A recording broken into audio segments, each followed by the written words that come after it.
Local news reports a man was killed this afternoon when the SUV he was driving went out of control and crashed into a concrete support for the Simpson Street Bridge, just below the Haney Expressway.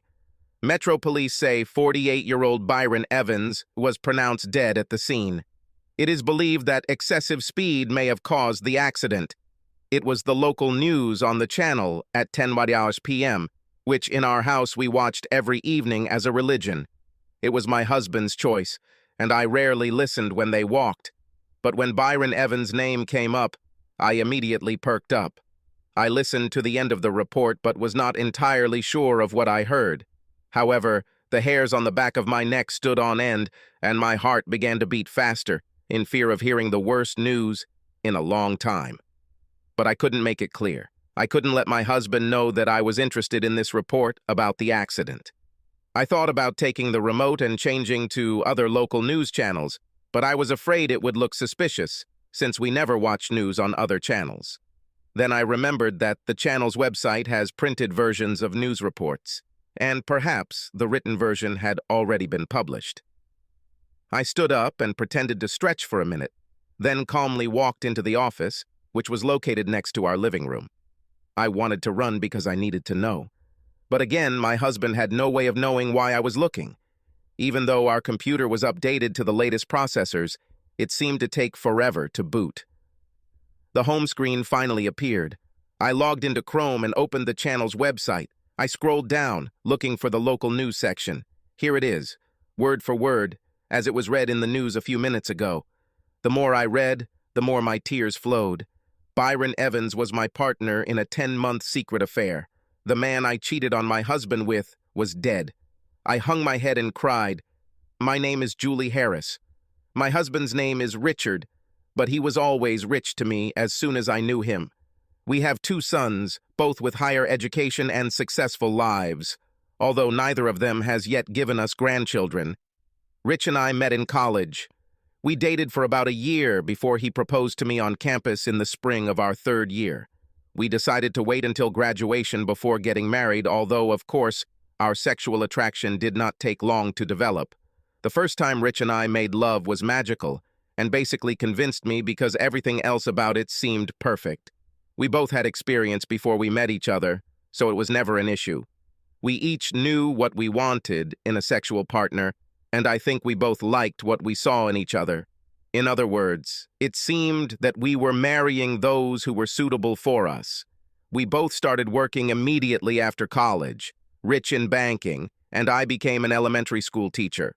When we had our children, Rich was so successful that I was able to stay home with our boys.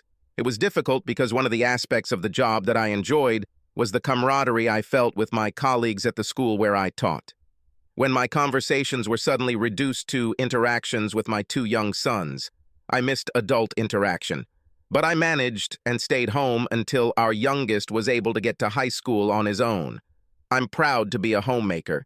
I think it was a blessing for our children, and my husband didn't have to worry about keeping the house tidy, at least on weekdays. But I was ready to return to the big world. Since my teaching certificate had long since expired, I knew this was no longer an option. So I started looking for other career opportunities, knowing that wherever I went, I would be starting from scratch, without any preparation. While researching job openings websites in our area, I became interested in an offer from a real estate agency offering free training to obtain a realtor license.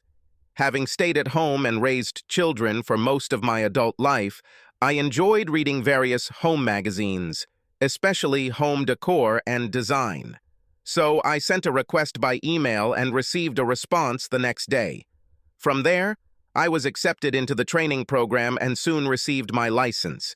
The licensing ceremony was attended by various real estate agencies looking for new realtors, and I was able to secure a position with Sunshine Agency. I've been fortunate to be in the $4 million sales club for the last 5 years. I'm good at my job. Rich and I are still a very attractive couple. He is 6'2" and tall and stays fit by going to the gym 3 or 4 mornings a week. I don't have a gym membership, but I try to walk as many steps a day as possible while being careful about what I eat. I'm only 5'8" tall, with an average build. As I approach 50, I know there are places on my body that don't look as firm as they did 25 years ago. But overall, I am very pleased with how I managed to preserve myself. For the most part, we have a very good marriage. Rich has always been a great provider.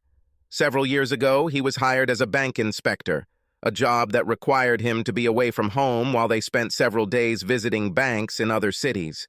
Fortunately, he waited until the boys graduated from high school before accepting this new position because he was always available to attend games and other events in which the boys were participating. Sex with Rich was always great. He wasn't the biggest I've ever been with, but he was attentive and thorough. Our sex felt like a partnership, just like our marriage, and he made sure both of our needs were met. As is often the case with most couples, things slowed down when the kids were born. I tried not to attack Rich when he got home from work every day, knowing he would be tired, and I didn't want to seem like a sex-obsessed witch who only wanted her husband for one reason. When we made love, it was still good, but our love almost became a routine these years. I was looking forward to empty nest syndrome hitting our home because I was hoping our sex life would return to the level it was at when we first got married. I even went out and bought new underwear to wear for the first week once our youngest left for college. This was supposed to be our time, spending the rest of our days together, enjoying each other as we settled into retirement. But it seems his interest never returned. It seems so trivial now. A woman in her 40s rediscovering her sex drive while a man in his 40s was allowing his to wane. I found myself in a difficult situation.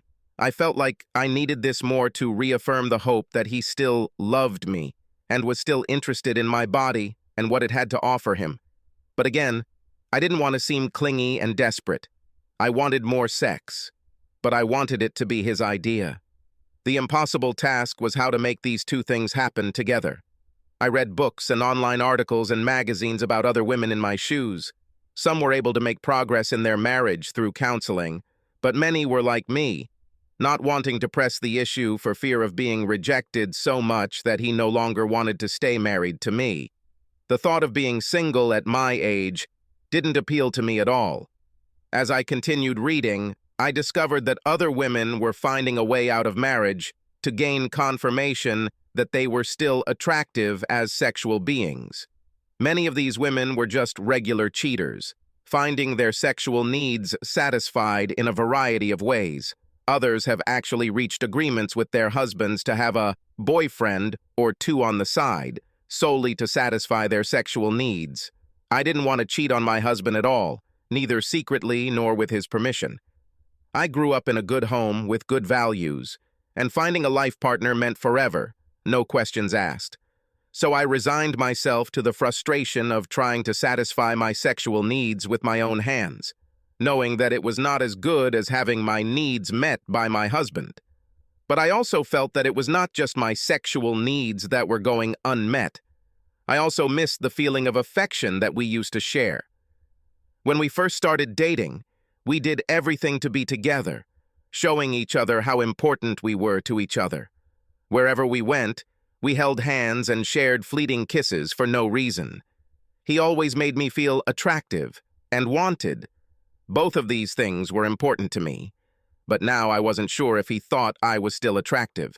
He would come home from work, especially after being on a business trip checking a bank, and settle into his chair in front of the TV.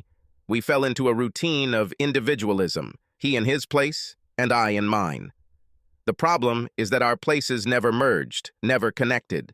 His happiness meant returning home to a comfortable home, going about his business according to his schedule. His happiness and my happiness were two completely different things, and my happiness was no more.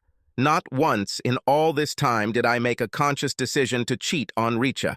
After all, I was still a good girl, a conscientious wife who knew that marriage lasts a lifetime and no one guarantees that life will always be happy. With that in mind, I was not looking for a partner for a scam.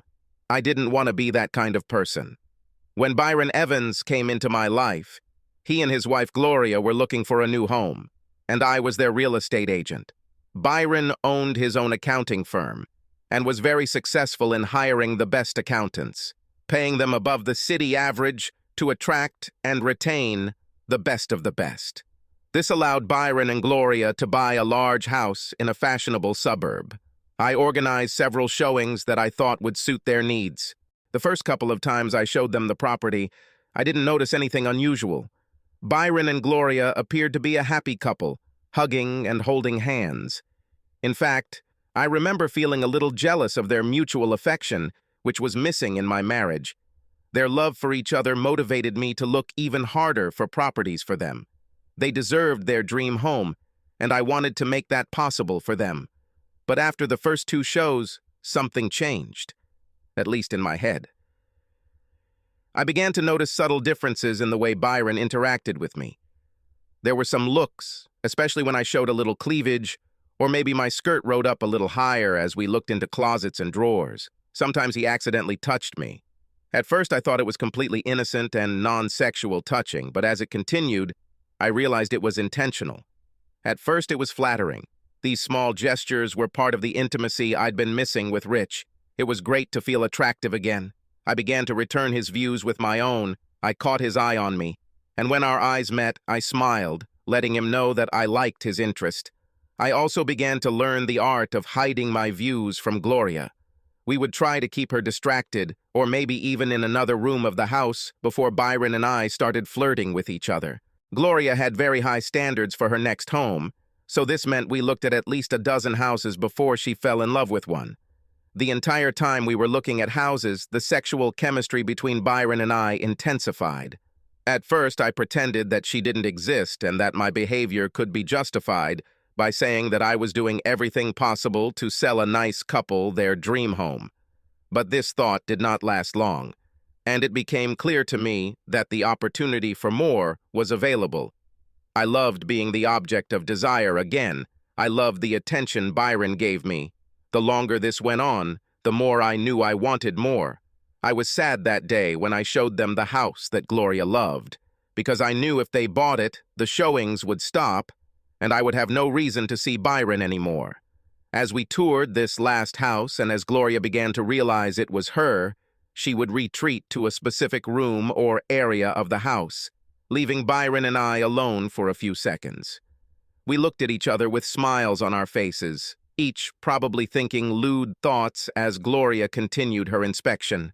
When we heard the back door open and saw her in the yard, Byron closed the distance between us and kissed me, carefully hiding us from the window so that Gloria wouldn't see us.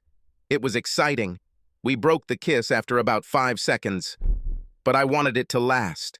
We hurriedly went to join Gloria in the yard, and as we walked towards her, I felt an unusual feeling of excitement. My body reacted to the kiss in just 5 seconds. It loved what it experienced. Byron and Gloria decided on the spot that this was the house they wanted. I went to my car to get a blank copy of the Notice of Intent to Buy form, which was not yet a formal contract, but indicated to the seller that the intent to buy was present. They agreed to the price they wanted to offer, and I started filling out the contract. I leaned over the bar, filling out the form, and realized that I was wearing a blouse that was cut quite low. As I bent over, my bra-covered breasts were on full display, and I looked up to see Byron enjoying the view. Catching him looking like that wouldn't change anything about my already damp panties. After signing the offer form, we parted ways. They went back to their current home, and I went back to my office to submit the form. At home that evening, sitting with Rich and watching TV after dinner, I couldn't help but remember the showing of the house earlier that day, especially Byron's kiss and his obvious interest in me. I felt extremely guilty and wondered if I should tell Rich about this. Instead, I decided that it was just a one-time mistake and that I could prevent similar behavior in the future. Telling Rich would only draw more attention to the individual failure than he deserved. The next day, I received a counteroffer to the Evanses' proposal, so I called Gloria with the news. She told me she would call Byron, and they would get back to me soon. About 20 minutes later, Byron called me. He said they would like to make another offer, but he wanted to look at the house again before doing so. We agreed to meet later in the day. I arrived at the house about 10 minutes before the appointed time so that I could turn on the lights and unlock the doors. When I saw the Evanses' car pull up, I expected to see Gloria and Byron. However, when only Byron got out of the car, my heart quickened, remembering our incident yesterday in this very place. Byron smiled as he walked through the door. I remembered the decision I'd made the night before. Kissing him was a mistake I wasn't going to make again. He came up to me and, without stopping, put his hands on my shoulders. I looked at him and asked, "Did you want to see the house again?" He smiled back and said, "Well, not really. I wanted to see the realtor again." With these words, he leaned down and kissed me, and all my resistance dissipated.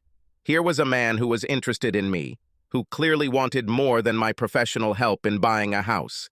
It had been a long time since I had felt needed or wanted in that way, and I quickly gave up.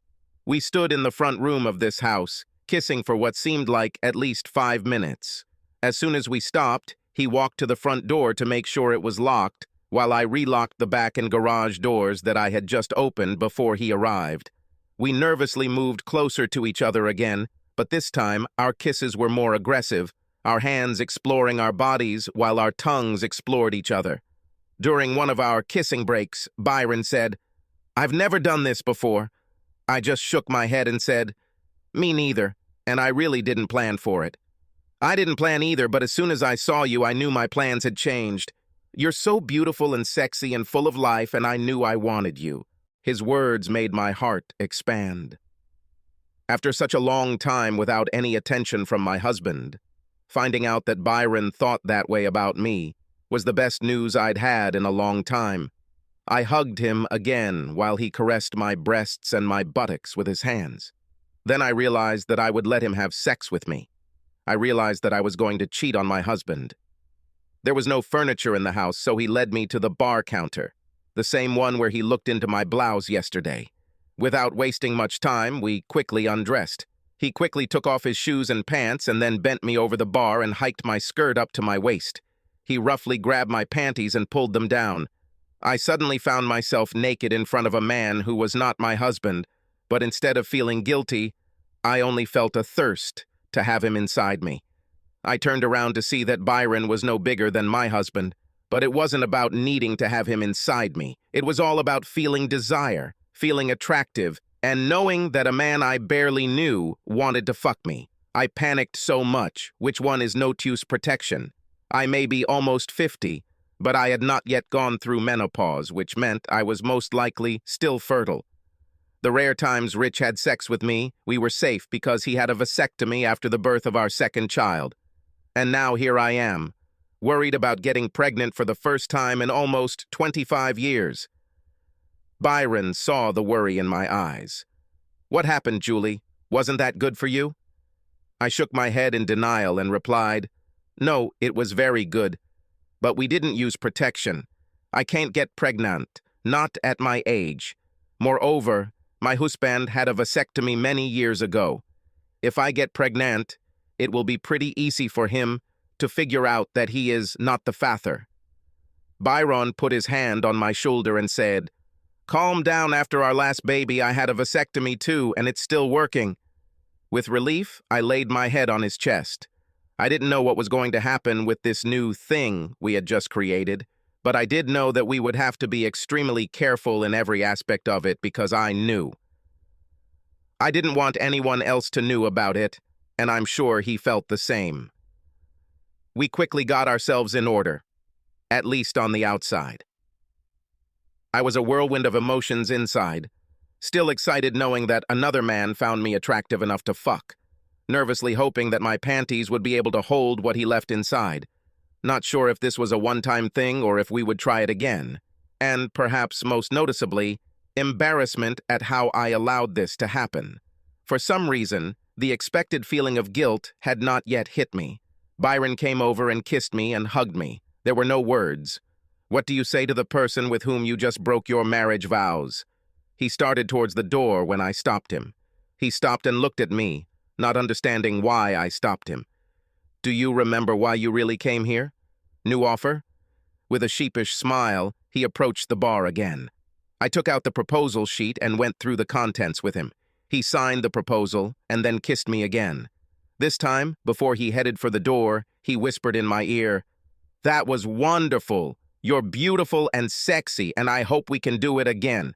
I was seething inside with excitement as I watched him leave. When he left, the full weight of what had happened fell on me, and for the first time I felt guilt descending on me. My husband loved me, and I loved him. I selfishly ignored this love to satisfy my desire to feel attractive. This is not what a good wife does. A good wife accepts that a strong relationship is not just about sex, and puts aside her own selfish needs to be there for her husband. The drive back to the office gave me time to think about what I had done. By the time I pulled into the lot, I had convinced myself that it was a one-time mistake that wouldn't happen again. This decision was reinforced when I went into the office restroom to freshen up. That evening at home, I tried to act as normal, although this was not necessary, because Rich would hardly have paid attention to me after I cheated if he had not paid attention to me before. I left work early so I could get home before him and take a shower to wash off the evidence of my affair. Even dressed casually after a shower, he still didn't notice me beyond the usual, "Hi, how was your day?" More than a meaningless conversation, he made no attempt to acknowledge me that evening, and when we went to bed without a single kiss, I was already planning to meet Byron again. It turned out that meeting him for sex was not as difficult as I initially thought. He suggested setting up private email accounts for both of us to exchange messages with because we both used our phones for work communications and didn't want incriminating evidence showing up on them. As the owner of his own accounting firm, it wasn't strange for him to spend time outside the office meeting with clients during the day. So his absence during our meetings did not arouse suspicion. My job was the same. I showed houses throughout the day, and it actually turned out to be the best place for us to meet. These were only houses listed for sale by the company I worked for, so even if another realtor on the long list wanted to show the house, he would have to take the keys from us, and if I had a key to the house, I knew that they couldn't have it until I returned it. We just had to be careful not to get caught, so houses without curtains or curtains weren't an option. I also tried to choose furnished houses, but this was not always possible, so there were times like our first time together where we had to be creative with our positions. We varied meeting times, so there was no recognizable pattern. Our big challenge was making sure we didn't meet too often that people would become suspicious. I knew that in Rich's case, after our first meeting, I could hide it from him, since one of the purposes of my affair was that he had practically ignored me for several years. Plus, he and Byron's wife, Gloria, couldn't get away from work as easily during the day as Byron and I could. The frequency we settled on did not raise suspicion among our colleagues, because it seemed that we were simply doing our job. I knew at the time that if I was caught in the house I was supposed to show, I would probably be fired. This was a bigger fear for me than being discovered by Rich, simply because I knew Rich would never accidentally stumble upon the house I was showing. So Byron and I made sure we rotated houses, trying not to go to the same one more than once. This way, the neighbors of these houses won't become suspicious either. We thought we had everything covered. And over the course of 10 months, we really had everything covered. I didn't count the number of our meetings, but on average we met every 2 weeks, with a couple of extra meetings thrown in at random when one of us just needed some extra time together. Each meeting was as comforting as the previous one. Knowing that someone wanted my body and wanted to share theirs with me was so exciting. It wasn't all that great at the time. To be honest, Byron wasn't any better than Rich at sex. But at the time, I needed to feel wanted, and Byron wanted me enough to work as hard as I did to make our romance happen. This has become the new normal. Rich didn't suffer because he almost never touched me sexually, let alone acknowledged me as a sexual being with desires to be wanted and needed. Byron provided these things for me. I saw no reason to stop. Now I sat in front of our computer monitor, sobbing over the loss of the man who, for 10 months, had provided me with the intimacy and attention I craved. I had only been with him this morning, and it felt like I was still tingling from the sex we shared. I would miss the sex, but I also knew I would miss so much more. I knew because we exchanged emails every day, telling each other how much we missed each other and how much we couldn't wait to see each other again, even if it was only for half an hour. But our letters went deeper than that. We both didn't want to leave our spouses. I even thought I loved Rich more when I was having an affair with Byron because I didn't feel the same desperation and loneliness that I felt when there was no intimacy coming from me at all. It was as if Byron was taking the pressure off Rich. Even though Rich had no idea what was going on, Byron and I shared details about our families, our jobs, even the good times when our spouses provided us with something we weren't getting now. We celebrated accomplishments and provided each other with comfort and support when things weren't going so well. He seemed to be interested in every little thing in my life, and I felt the same about his. We even joked that we thought our spouses would be suitable for each other, since neither of them seemed too interested in providing intimacy and affection. We made plans for a pretend exchange, laughing at the fact that although it would never happen, it seemed logical. All that was lost, and although I would miss the sex, it was a relationship that would be hard to forget. I knew I couldn't. I knew that what Byron and I had would stay with me for the rest of my life. And yet, this knowledge did nothing to ease the pain and grief I felt. I thought about Rich. There was no way he could see my grief, because I wouldn't be able to explain to him why I was suffering so much. And yet, I didn't know how I was going to hide it from him. I couldn't even go out into the living room right now, even if I wanted to, because I wouldn't be able to explain to him why I was crying. I couldn't tell him why my heart was torn apart. My first concern was that Rich would be going to bed soon, and if I couldn't stop my tears, I had no idea how I was going to hide it from him. The crying didn't stop, at least not in the near future. So my option was to stay in the office until I thought he might be asleep, and then crawl into bed next to him, hoping not to disturb him. In the morning, he would get up and leave before me, and since he usually did not come up to me to kiss me before leaving, I knew that I could avoid him until the evening when he returned from work. That's exactly what I did. I put another news site on my computer, and if Rich happened to ask me on the way up the stairs, I would tell him that I was just catching up on interesting articles on the internet. Of course, he didn't say anything, and when I heard him walk up the stairs, I relaxed. This brought on another wave of tears and sobs because without the fear of being caught, I was able to allow myself to truly express my emotions for the first time. I went back to the article I had read confirming his death. I just sat there and looked at his name on the screen, remembering the memories we made together. I thought back to the first time we had sex and the process we created to keep our affair a secret from our spouses and everyone else. Each memory that surfaced led to a new round of tears. At that moment, I did not see how I was going to live further, trying to hide my sadness from the whole world. I was sinking into a dark abyss and couldn't turn to anyone for help to get out. At that moment, another thought struck me. I reread the article on the screen. The last sentence suddenly stood out like a dark cloud, enveloping me and suffocating the life from me. It is believed that excessive speed may have contributed to the accident. The police must have thought he was driving too fast. Oh my God. We actually extended our meeting today, as we are in a furnished house with a bed available, as opposed to the usually empty premises. When we finished having sex, he looked at his phone and complained that it was too late and he needed to hurry. The last thing I saw of him was a quick kiss on the lips in the bedroom before he hurried to the front door.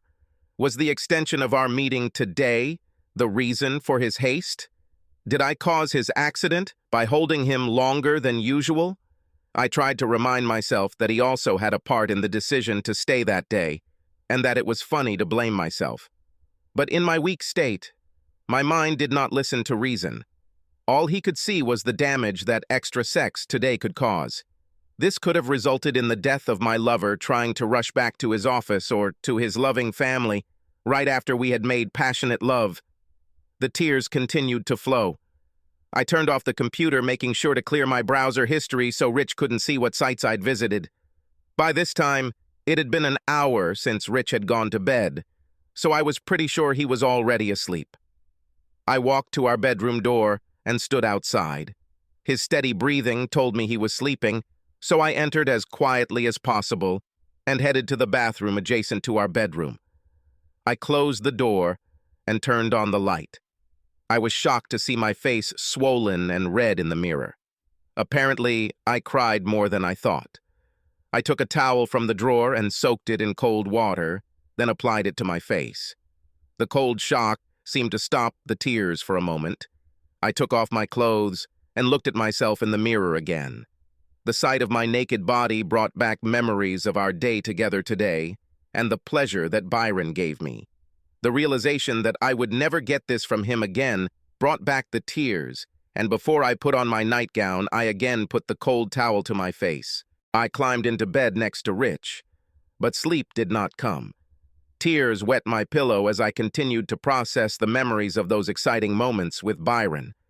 I remembered earlier that day when he spanked my ass while he took me from behind, and how I wished I could experience more of that since Rich wasn't that adventurous, although I couldn't risk leaving marks on my body that might indicate at the fact that I was doing something forbidden. Not that Rich spent any time looking at my naked body. With these thoughts bombarding my brain, I curled up into the tightest fetal position I could muster. I even turned my pillow over after a while to have a dry place for my head because the tears didn't stop. When I ran out of all the memories my brain could hold, I was left with one single question. How am I going to survive this? I must have dozed off because when my husband's alarm went off in the morning, I didn't expect it.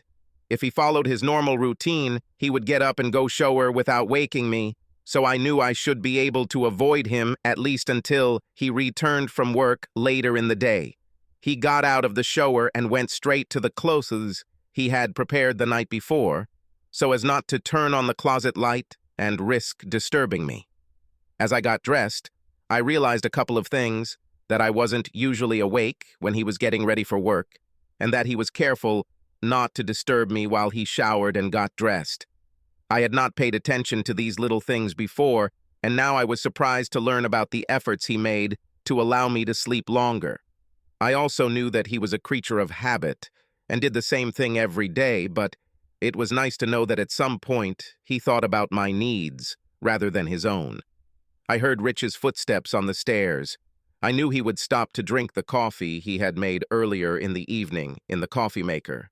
I also knew there would be something quick for breakfast, sometimes fruit, but usually just a granola bar. Soon I heard him open and then close the front door, and I knew I had the whole day to myself. I got up and went to the bathroom again. I turned on the light and looked in the mirror, seeing that my face was still in a terrible state, still swollen from a night full of tears. I couldn't go to work today, but I knew I had a couple of house showings scheduled. The tears started again when I realized that one of the shows was in the house where Byron and I had sex yesterday, which turned out to be the last time. I didn't think I could enter that house again. I picked up my phone and texted the other agent in the office, the one who was my best friend, and asked if she could take over my showings for the day. I didn't think she'd wake up this early, but I hoped she'd see it and respond quickly enough that I wouldn't have to worry about it for the rest of the day. Just in case she couldn't, especially a furnishette house, I messaged another agent as a backup in case the first one couldn't help me. With this done, I was lost. I didn't know what to do. I tried to lie down again, but sleep still eluded me. I needed to keep myself busy so that maybe my thoughts wouldn't get caught up in the scam and what happened yesterday. I ran a hot bath and added soothing oils, hoping that the hot water and atmosphere would help take my mind off Byron. It helped, but I still had random flashes of memories of those secret moments with him. I wondered if there would ever be a time when I wouldn't think about what I was doing. I came out of the bath and found some things that had been neglected around the house. I worked until the tears took over me again, and then I sat down and tried to calm down. I repeated this cycle 3 or 4 times and was glad that I was at least somewhat productive. I looked in the mirror again and decided that I needed to take a shower before Rich came home. After that, I started cooking dinner, something I didn't always have time to do since I often had house showings in the late afternoon and evening. I was preparing for his arrival. I knew I had to keep my emotions under control in front of him, and I couldn't hide from him for the next few days or weeks, or however long it took to get over it. Rich arrived home at exactly 5:30 p.m., like clockwork. He looked at me a little confused when he smelled dinner already cooking. I could see him trying to take it all in, but I wasn't going to say anything until he asked. Finally, I think it got the better of him. "Are you just home early? It's a pleasant surprise to smell dinner already being prepared." I tried to act as casually as possible without revealing my emotional state, so I calmly replied, "I didn't go to the office today. I started having some allergic problems in the morning, which made me dizzy all day, so I asked someone to cover my shows and stayed here. I thought that dinner, already ready for your arrival, will be a pleasant surprise for you." He came over and kissed me on the cheek, a very rare occurrence in recent years, and something that definitely made me take notice. We usually fell into a very boring routine in the evenings. No talking during dinner, then straight into the living room and watch TV. Sometimes we discussed what we would watch, but usually that was it. The noise of the television kept the deafening silence from becoming too suffocating. Usually I hated this silence, but tonight I hoped for it. It would be much easier to hide my sadness if we didn't share unnecessary conversations. Thankfully, after an unexpected kiss on the cheek, we returned to our normal routines. I tried to focus on the TV shows he had chosen, but my thoughts couldn't help but wander to Byron and our time together. I began a strange inventory of our meetings, trying to remember each of them, knowing that our dates were so numerous that it would be impossible to remember individual cases. I managed to keep a straight face for the most part, but I had to get up once to go to the bathroom when I couldn't hold back my tears. Almost 24 hours have passed since I heard the devastating news. I didn't expect to get over my sadness so quickly, but I hoped to deal with it better. I couldn't keep running and hiding from Rich. Even in our boring evening routine, Rich would probably sense that something was wrong, and I didn't know what I would say to him if he did. It became too hard to hide. At 9:30 p.m., I got up and told him that my allergies were really bothering me, and I was going to take my allergy medicine and go to bed. He nodded at me, perhaps saying, "Okay, honey." Or maybe it was just a random muttering sound, but it didn't matter. I went upstairs and immediately went into the master bathroom, checking my appearance in the mirror. I was glad to see that there wasn't too much redness around my eyes. At least this part was getting better.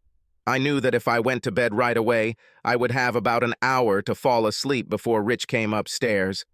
I also knew that lying in bed with nothing to do, my thoughts would probably return to the good times with Byron, but there were no other options, so I went to bed.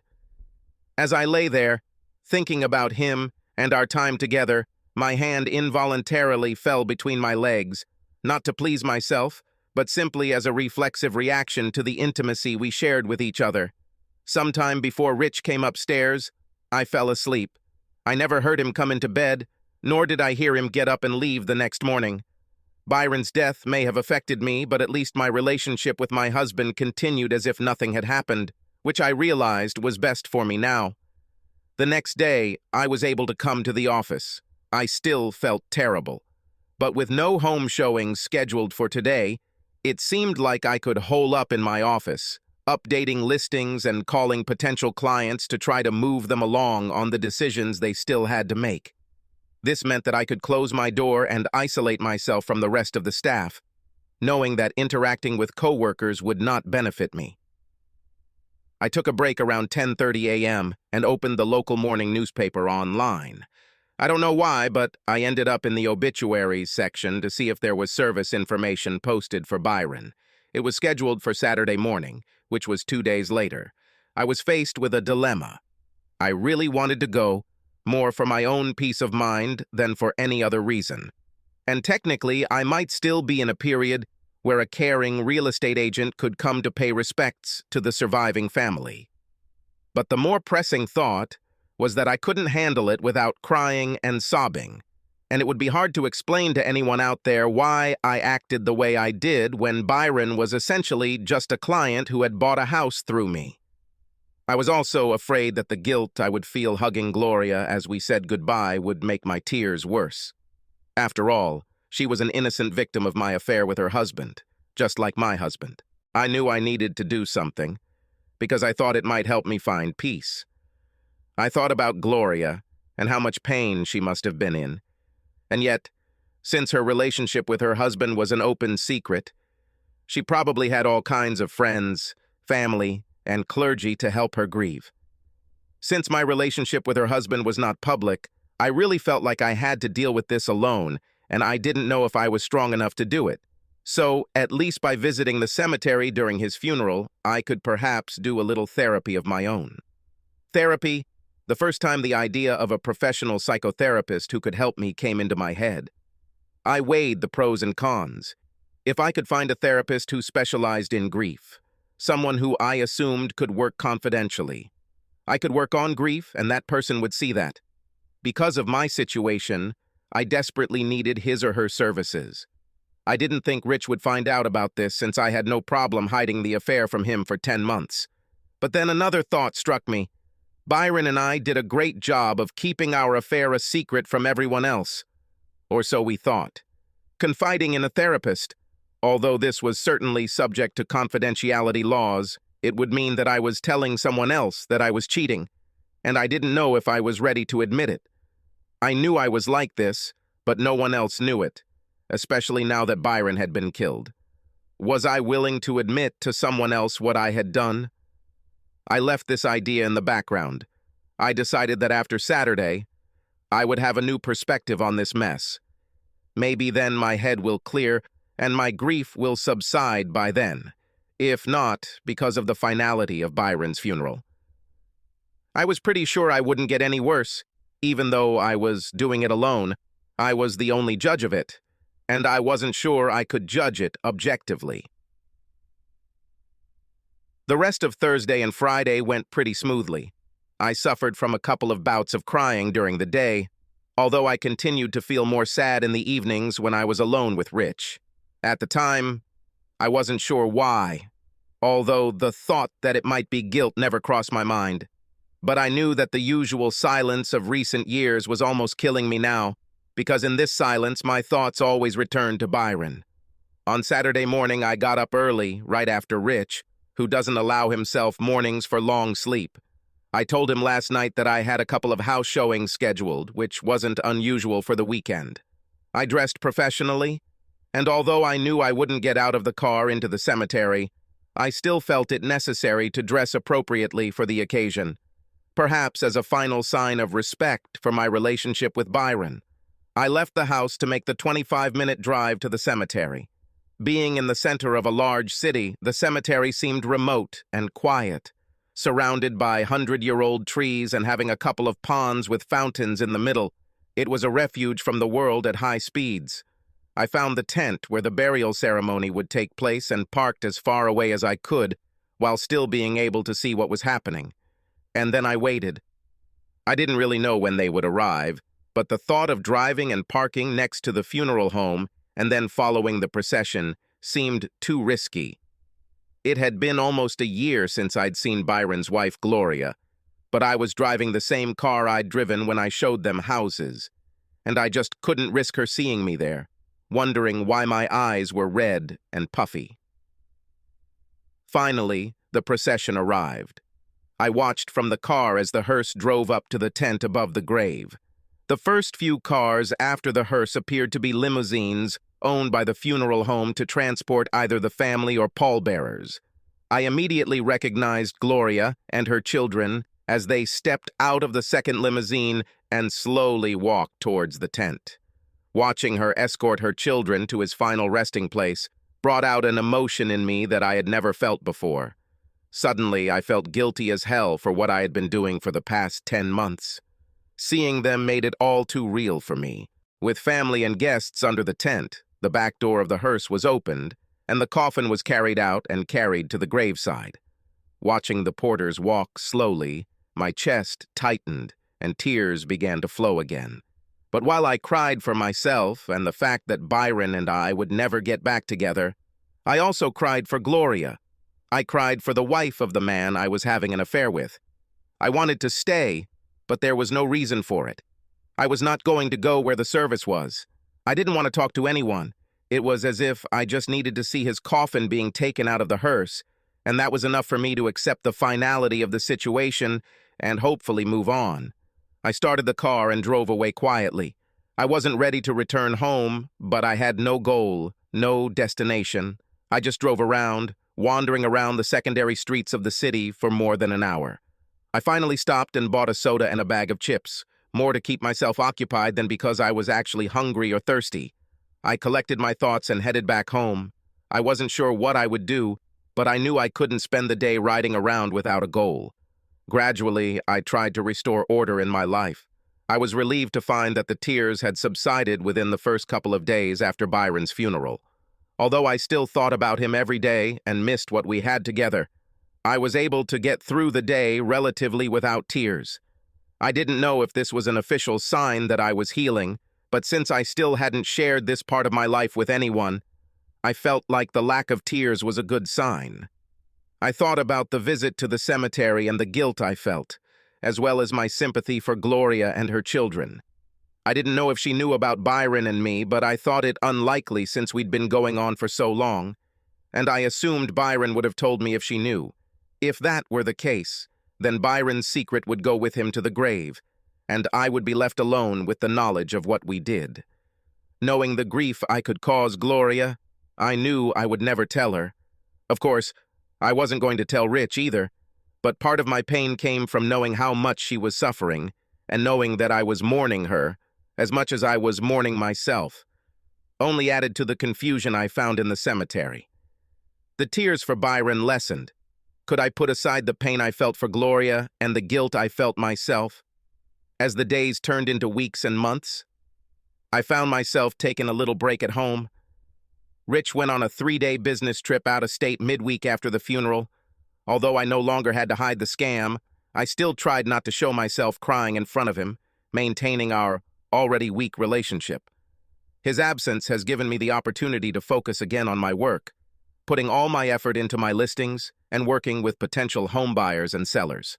He left on Tuesday morning and was due back on Thursday evening, which was a fairly typical trip for him. For some reason, I was awake when he was getting ready to leave, which was unusual. I went downstairs to see that his coffee maker had already prepared his coffee. I knew the procedure: drink 1 cup at home before leaving and take the rest in the thermos he washed the night before. As he walked down the stairs, I met him with his coffee in his hands. Rich turned around and suddenly stopped when he saw me. A slight smile did not leave his face, a smile that I had not seen for many years. "This is a pleasant surprise," he exclaimed as he took the cup from my hands. He looked at the counter and saw a thermos sitting there for him. "Thermos too? Why do I need this treatment?" I didn't really have an answer. I just woke up and stood up, but after seeing his smile and our little conversation, I was glad I did it. "Nothing much, I guess, except that you'll be gone for 3 days, and I'll miss you, so I thought I'd get up and see you off." I was surprised at how convincing it sounded when I said it, and I felt some regret for not having thought of it sooner. I made a mental note to remember what I did today and try it again on Friday. It could have been a change from an already established routine and become meaningless, but I realized that some of the responsibility for this lack of meaning in other things lies with me, and perhaps I could learn from it and try to make it special. Rich packed his briefcase and took his coat from the closet. As he was putting it on, he looked at me and asked, "What are you going to do while I'm gone?" Another surprise. When did he become interested in what I was doing in his absence? I already had a prepared answer to this question.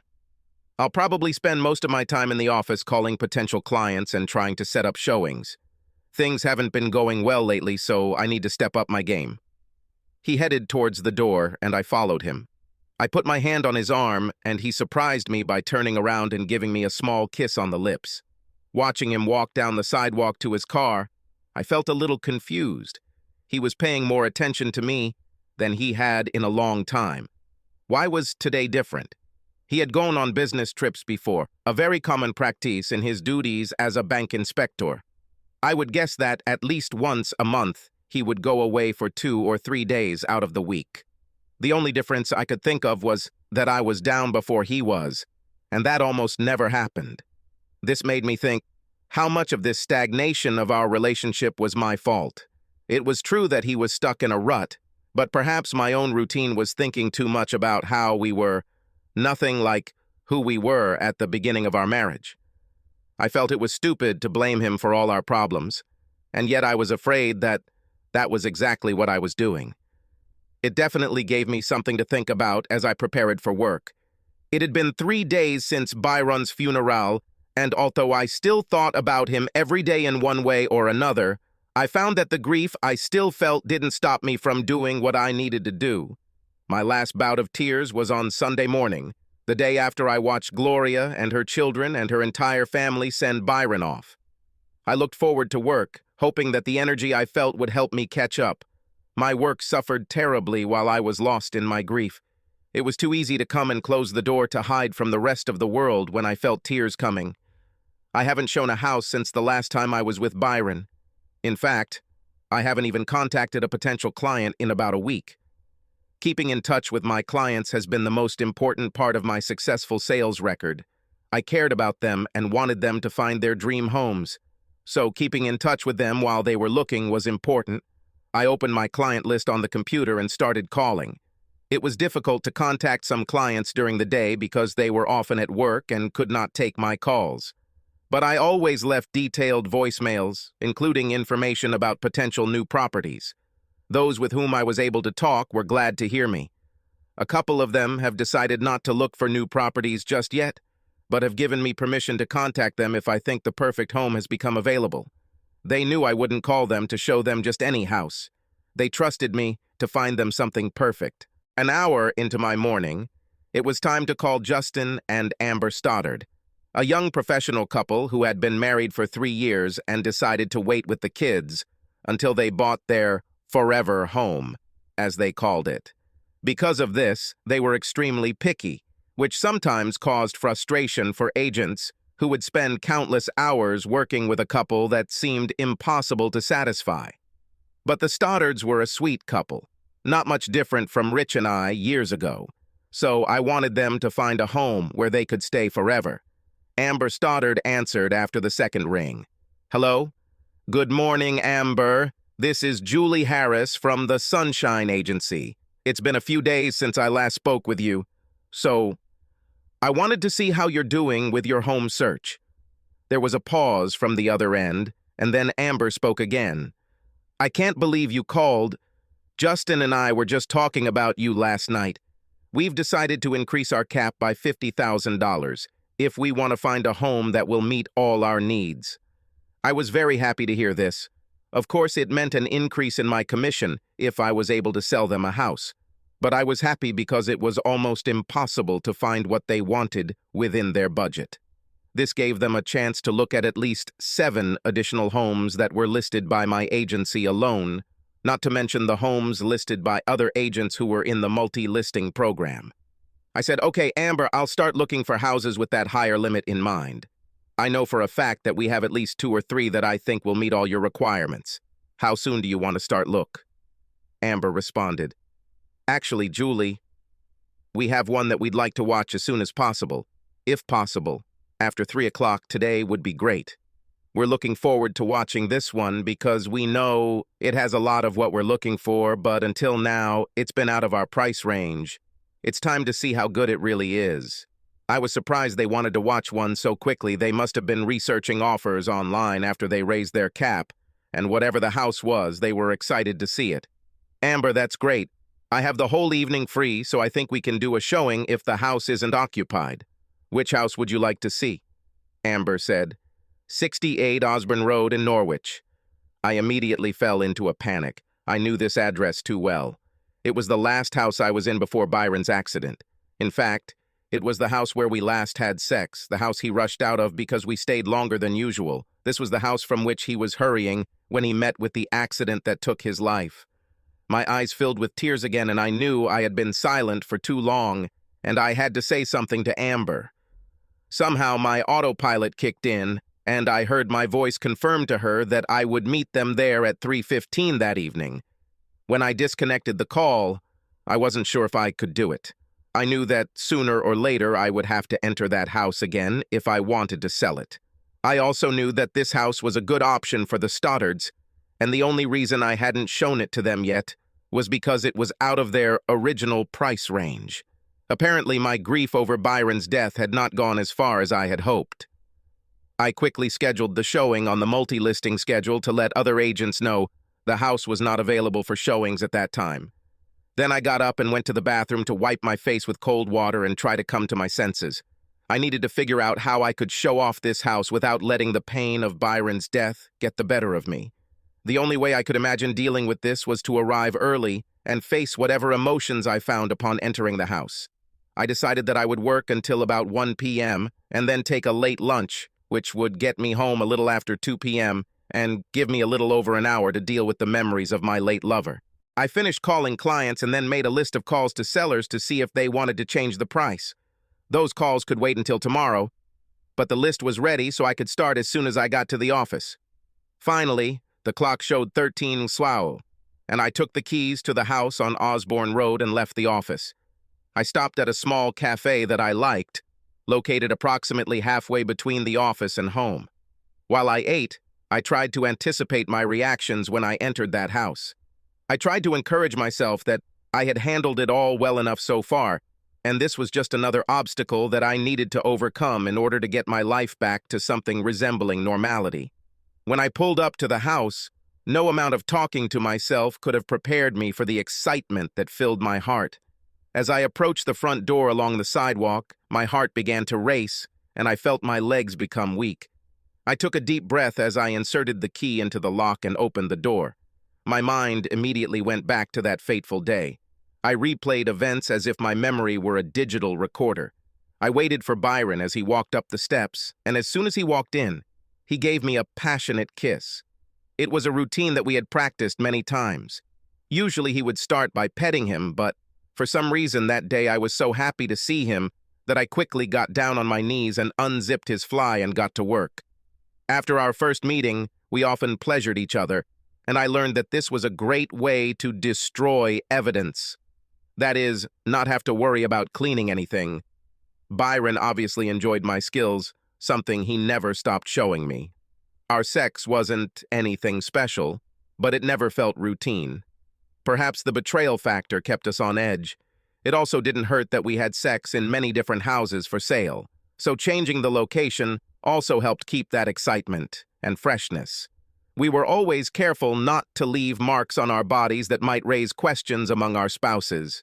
But I knew Byron well enough to understand that he had his own perverted side, and when he had me from behind, he couldn't resist and began to spank me, inciting me even more. The strokes of his open palm quickly turned into pleasure, and I encouraged him to spank me harder. The thought of this man taking over and having me when we really didn't have time took over me, and as he continued to pound my ass, I encouraged him to have me even more. My arms and legs could no longer hold me up, so I rolled onto my back and relaxed. Byron looked at his watch and exclaimed, "Oh, damn, I need to hurry."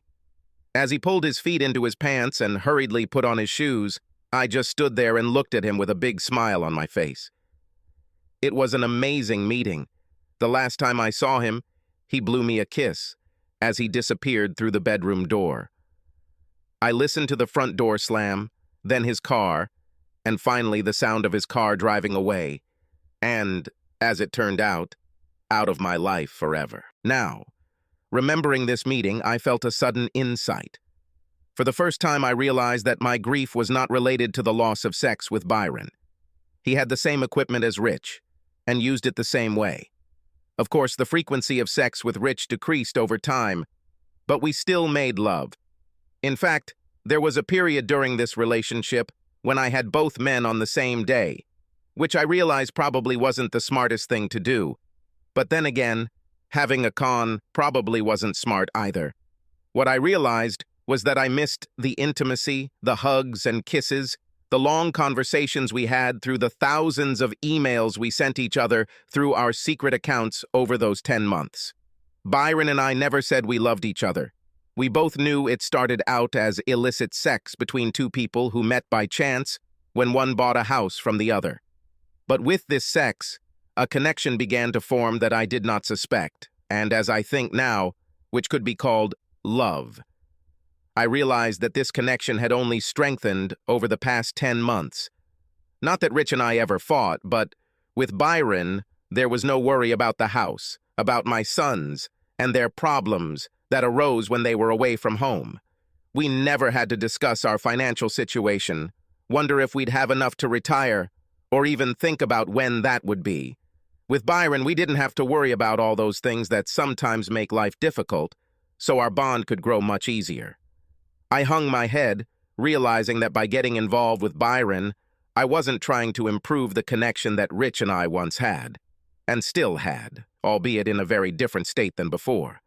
I never planned on leaving Rich while Byron and I were together, and I knew he didn't plan on leaving his wife Gloria either. I doubt either of us really expected the connection that developed, but since I couldn't ask him now, I could only guess at his feelings on the matter. I checked my phone and saw that the Stoddards would be here in about 10 minutes. I headed to the bathroom to check my face and noticed that it wasn't as red and blotchy as it used to be when I cried. Maybe I didn't cry thinking about Byron and us for the last time. Maybe I needed this exercise to put our relationship in perspective. The realization that it was the connection I valued so much and not sex still weighed heavily on my thoughts. Then I remembered this morning when Rich and I were in the kitchen together and the little playful things that surprised me. Can I get this connection with Rich back? Will he work with me and listen when I tell him how much I miss it and how much I need it? He probably missed it too, but like me, he didn't think it was worth the effort as we slipped into a comfortable but extremely lonely existence. The big question is, should I ever confess my affair to Rich? If we could reconnect our spark, even just partially, which would be better than nothing, would any progress be possible if he found out what I did and decided to divorce his cheating wife? He would never understand what I got out of it. In fact, if we improved our relationship, it would be as a direct result of my 10 months with Byron. I knew it would never justify the scam, but it made me see how much I missed that intimacy, and I hoped that Rich and I could get that back. On the other hand, I hid those 10 months from Rich quite easily, which I'm not particularly proud of, but it was the truth. Now that the scam was gone, I assumed that my guilt must begin to torment me, and I wondered if this would be my punishment for myself, and if so, how long would it last? I thought this would never stop. I returned to the main living area just in time to see the Stoddards approach the front door. I took a deep breath and then let it out. I knew I had a lot of questions to answer, but I was glad that when I opened the door and greeted Justin and Amber, it was with a sincere smile. I was waiting at the front door in a new set of underwear when Rich returned from his business trip. His puzzled look didn't give me much hope at first, but honestly, it had been a lot of time since I'd greeted him like that. I kissed him and told him how much I missed him and wanted to show him right now. Even though I knew he was probably tired from the trip, he allowed me to lead him into the bedroom where we began to heal the problems that were plaguing our lives. After that, we talked about our relationship. We both accepted that they weren't very healthy and had become a situation where two lonely people couldn't share their feelings with each other. We continued talking as we went out for lunch. I enjoyed hearing Rich tell me how much he appreciated having me down with him on Tuesday morning when he left on this trip. He was afraid to tell me because he didn't think I wanted to get up so early just to see him off. There were many little things that we were afraid to tell each other about. We decided that we needed to improve communication if we were to get out of our trouble. I can say things are getting better, and while I hope we continue to get closer again, knowing that we have made progress is wonderful. Now we go out a couple times a week, sometimes just to eat and enjoy each other's company, sometimes to do other activities like dancing, which turns out Rich always wanted to do but never talked about it. I even started going to the gym with him 3 times a week before work. Little things like this really help us feel closer to each other. I still haven't told him about the scam, and I'm pretty sure I'll take this secret with me to the grave. As I expected, my guilt grows every day, especially as my relationship with Rich strengthens. The scam made me see what was truly missing in my marriage and motivated me to take steps to regain lost intimacy. But having a con was not the right way to do it, so I will punish myself for my selfish affair and continue to take steps to ensure it never happens again. One more thing, the Stoddards bought a house and they are thrilled to finally have a home where they can start expanding their family. I hope when they reach their empty nesting years, the fire of romance between them will continue to burn so that they don't make the same mistake I did. Subscribe to our channel so that your second chaff doesn't cheat on you, and go ahead and listen to the next story, because this story is nothing compared to the next one. If you're under 18, don't even think about listening to the next one.